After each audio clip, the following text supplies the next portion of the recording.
ಚಿತ್ರರಂಗದಲ್ಲಿ ಯಶಸ್ಸು ಅನ್ನೋದು ಒಬ್ಬ ಕಲಾವಿದನ ಹಿಂದೆ ಸದಾ ನಿಲ್ಲೋದಿಲ್ಲ. ಯಾವಾಗ ಹೇಗೆ ಕೈ ಕೊಡುತ್ತೋ ಗೊತ್ತಿಲ್ಲ.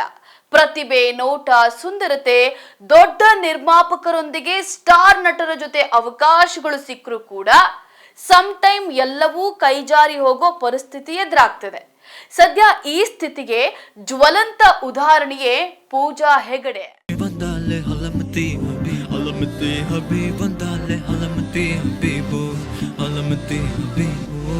ಹೌದು, ನಟಿ ಪೂಜಾ ಹೆಗಡೆ ಅವರ ವೃತ್ತಿ ಜೀವನ ಇಳಿಮುಖವಾಗಿ ಸಾಗ್ತಾ ಇದೆ.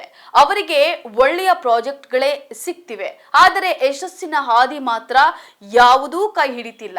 ಕೆಟ್ಟದಕ್ಕೆಲ್ಲ ಶನೀಶ್ವರನೇ ಕಾರಣ ಅನ್ನುವಂತೆ ಸಿನಿಮಾ ಸೋಲಿನ ಹೊಣೆಯನ್ನ ಪೂಜಾ ಹೆಗಡೆ ಮೇಲೆ ಹೊರಿಸಲಾಗ್ತಾ ಇದೆ. ಹೀಗಿರುವಾಗಲೇ ದುಲ್ಕರ್ ಸಲ್ಮಾನ್ ಚಿತ್ರದಿಂದ ಪೂಜಾ ಹೆಗಡೆಯನ್ನ ಹೊರಕ್ಕೆ ಇಡಲಾಗಿದೆ ಅನ್ನೋ ಮಾಹಿತಿ ಹೊರಬಿದ್ದಿದೆ. ಈ ವಿಚಾರ ಕೇಳಿ ಅನೇಕರಿಗೆ ಶಾಕ್ ಕೂಡ ಆಗಿದೆ. ಪೂಜಾ ಹೆಗಡೆ ಅವರು ಕೊನೆಯದಾಗಿ ತೆಲುಗು ಚಿತ್ರರಂಗದಲ್ಲಿ ಕಾಣಿಸಿಕೊಂಡಿದ್ದು 2022ರ ಆಚಾರ್ಯ ಚಿತ್ರದಲ್ಲಿ. ಇದಾದ ಬಳಿಕ ಅವರ ಯಾವುದೇ ತೆಲುಗು ಸಿನಿಮಾ ರಿಲೀಸ್ ಆಗಿಲ್ಲ. ಇತ್ತೀಚೆಗೆ ತಮಿಳಿನ ರೆಟ್ರೋ ಸಿನಿಮಾ ಪ್ರಚಾರದ ವೇಳೆ ಶೀಘ್ರವೇ ತೆಲುಗು ಸಿನಿಮಾ ರಂಗಕ್ಕೆ ಕಂಬ್ಯಾಕ್ ಮಾಡೋದಾಗಿಯೂ ಹೇಳಿದ್ರು.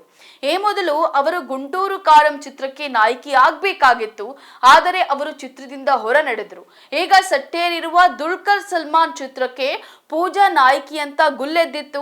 ಆದರೆ ಪೂಜಾ ಹೆಗಡೆ ಬದಲು ಈ ಜಾಗಕ್ಕೆ ಶ್ರುತಿ ಹಾಸನ್ ಎಂಟ್ರಿ ಆಗಿದೆ. ಈ ವಿಚಾರವನ್ನ ಶ್ರುತಿ ಅವರೇ ಖಚಿತಪಡಿಸಿದ್ದಾರೆ. ಈ ಮೂಲಕ ಪೂಜಾ ಸ್ಥಾನವನ್ನ ಇವರು ರೀಪ್ಲೇಸ್ ಮಾಡಿದ್ರೆ ಅನ್ನುವಂತಹ ಪ್ರಶ್ನೆ ಮೂಡಿದೆ. ಇನ್ನು ಪೂಜಾ ಹೆಗಡೆಯನ್ನ ಐರನ್ ಲೆಗ್ ಅಂತ ಹಾಡಿಕೊಳ್ತಾರೆ. ಈ ಪದ ಪ್ರಯೋಗ ನಿಜವಾಗಿಯೂ ಸರಿಯಿಲ್ಲ. ಈಕೆ ಒಳ್ಳೆಯ ನಟನೆ ಜೊತೆ ನೃತ್ಯ ಮತ್ತು ಸ್ಕ್ರೀನ್ ಪ್ರೆಸೆನ್ಸ್ಗೂ ಖ್ಯಾತಿ ಪಡೆದವರು. ಪ್ರತಿಭಾವಂತ ನಟಿ ಆದ್ರೂ ಇತ್ತೀಚೆಗೆ ಅವರು ನಟಿಸಿರೋ ಕೆಲ ಪ್ರಮುಖ ಬಹು ಬಜೆಟ್ ನ ಚಿತ್ರಗಳು ಬಾಕ್ಸ್ ಆಫೀಸ್ ನಲ್ಲಿ ಸೋತ ಕಾರಣಕ್ಕೆ ಈ ಟ್ಯಾಗ್ ಅವರ ಮೇಲೆ ಹಾಗೆಯೇ ಉಳಿದಿದೆ.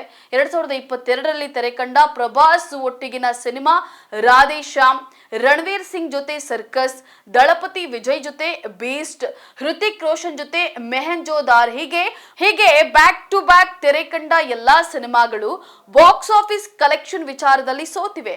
ಈ ಎಲ್ಲಾ ಸಿನಿಮಾಗಳು ಹೆಚ್ಚು ನಿರೀಕ್ಷೆ ಇದ್ದಂತಹ ಮತ್ತು ಖ್ಯಾತ ಸ್ಟಾರ್ಗಳೊಟ್ಟಿಗೆ ನಟಿಸಿರೋ ಸಿನಿಮಾಗಳು. ಆದ್ರೆ ಅಂದುಕೊಂಡಷ್ಟರ ಮಟ್ಟಿಗೆ ಹಿಟ್ ಆಗದೆ ಫ್ಲಾಪ್ ಆಗಿರೋದಕ್ಕೆ ಇವರೇ ಕಾರಣ ಅನ್ನೋದಾಗಿ ಪ್ರತಿಬಿಂಬಿಸ್ತಾರೆ.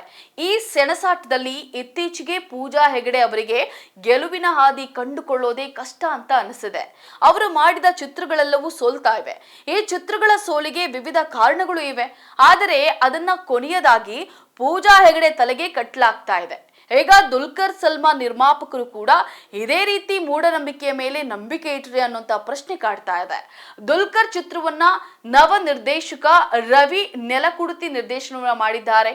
ಈ ತಿಂಗಳ ಆರಂಭದಲ್ಲಿ ಸಿನಿಮಾ ಸೆಟ್ ಏರಿದೆ.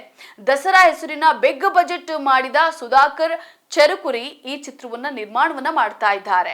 ಪೂಜಾ ಹೆಗಡೆಗೆ ಅವಕಾಶ ನೀಡಬೇಕು ಅಂತ ಹೇಳಿ ಅವರ ಅಭಿಮಾನಿಗಳು ಸದ್ಯ ಆಗ್ರಹಿಸ್ತಾ ಇದ್ದಾರೆ.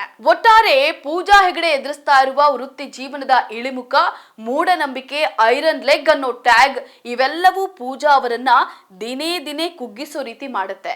ಅವಸರದ ಟ್ಯಾಗ್ಗಳ ಮೇಲೆ ನಂಬಿ ಕಲಾವಿದರ ನೈಜ ಸಾಮರ್ಥ್ಯವನ್ನ ಮರೆತು ಬಿಟ್ರೆ ಮುಂದೊಂದು ದಿನ ಪ್ರತಿಭಾವಂತ ಕಲಾವಿದರನ್ನ ಕಳೆದುಕೊಳ್ಳಬೇಕಾದ ಸ್ಥಿತಿ ಬರಬಹುದು.